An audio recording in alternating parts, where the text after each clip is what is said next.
Como les dije anteriormente, estamos listos para adelantar un proceso de seguimiento.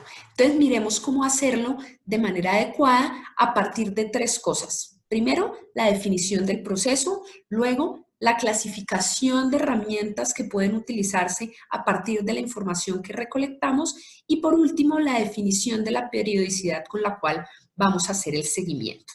Entonces, miremos el proceso en sí para poder avanzar en la realización del mismo.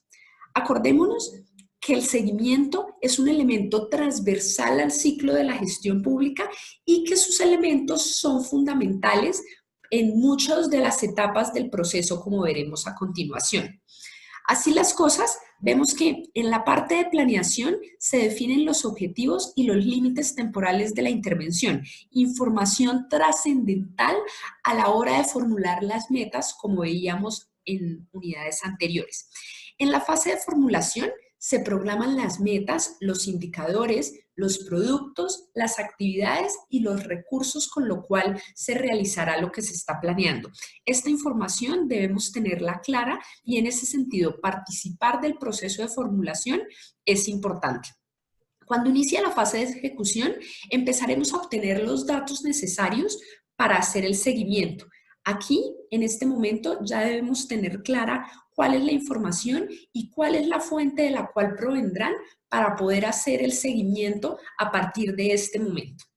Por último, en la fase de evaluación, generalmente aquellas personas que se dedican al proceso de seguimiento son tenidas en cuenta para enviar información que les puede ser útil para identificar si en efecto esta ha tenido un impacto positivo o negativo y si el cumplimiento de los objetivos propuestos ha sido alcanzado o no. Este proceso de reporte y de análisis de la información tiene varios pasos. El primero de ellos es en el que se captura y se cargan los datos por parte de los responsables de los mismos. Posteriormente, se hace una revisión de la información recolectada y se envía al equipo que está a cargo de analizar lo que se recibe, de proponer herramientas de visualización y de analizar todo aquello que en el proceso de seguimiento se ha ido recopilando para así poder poner a disposición de los tomadores de decisiones las cosas que les permitirán ajustar en el marco de la intervención pública para cumplir de manera satisfactoria los objetivos propuestos. Como podemos ver, en el marco de este proceso se generan unas rutinas que están enmarcadas en la periodicidad de la carga de los datos. Es importante, como veíamos en la unidad anterior, que definamos cada cuánto vamos a recolectar estos datos. La segunda rutina es generar un proceso de carga de la información y de soportes de los indicadores claros que permitan explicar el resultado de los indicadores y, por último, definir las fechas en las cuales se debe adelantar este reporte. Todas estas rutinas deben ser socializadas y construidas de manera consensuada entre los que reportan la información y lo analizan, para que así todos trabajen bajo los mismos supuestos y el proceso de seguimiento se haga de manera articulada y satisfactoria. Miremos entonces un ejemplo de formato de reporte que les podría ser muy útil a la hora de adentrarse en ese proceso de captura de información. Este formato es muy simple y tiene unas características que pueden ser diligenciadas fácilmente. La primera de ellas es definir claramente cuál es esa entidad responsable del reporte de la información y la fecha en la cual hace dicho reporte.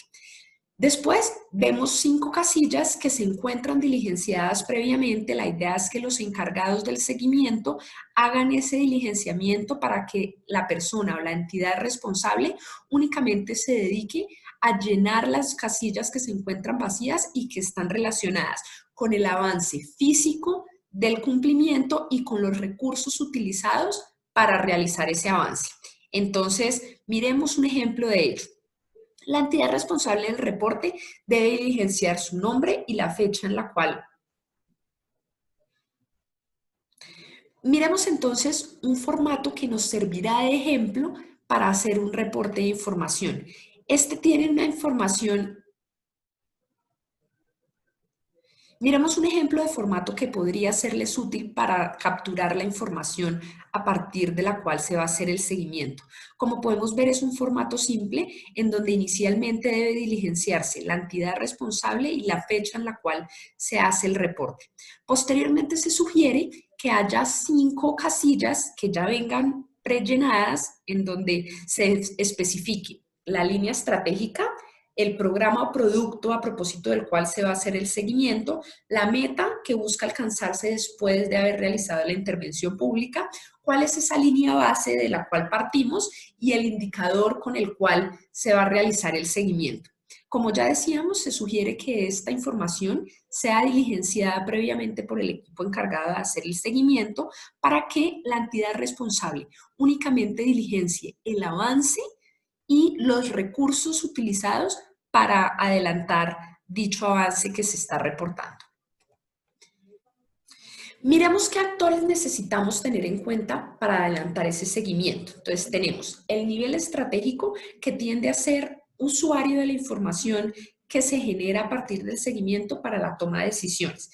Posteriormente tenemos el nivel operativo, que tiene como función capturar, consolidar, analizar y transformar los datos en información relevante para que los del nivel estratégico tomen las decisiones adecuadas. Y dentro de ese nivel operativo tendemos a tener unas personas que se encargan de capturar la información que envían los responsables de la misma y otro grupo que se encarga de hacer el análisis técnico y la validación de los datos, es decir, mirar que en efecto el reporte y las fichas estén bien diligenciadas, que estén completas, que los soportes solicitados se hayan adjuntado, etc. Y con esto podemos ya seguir avanzando en el proceso de seguimiento.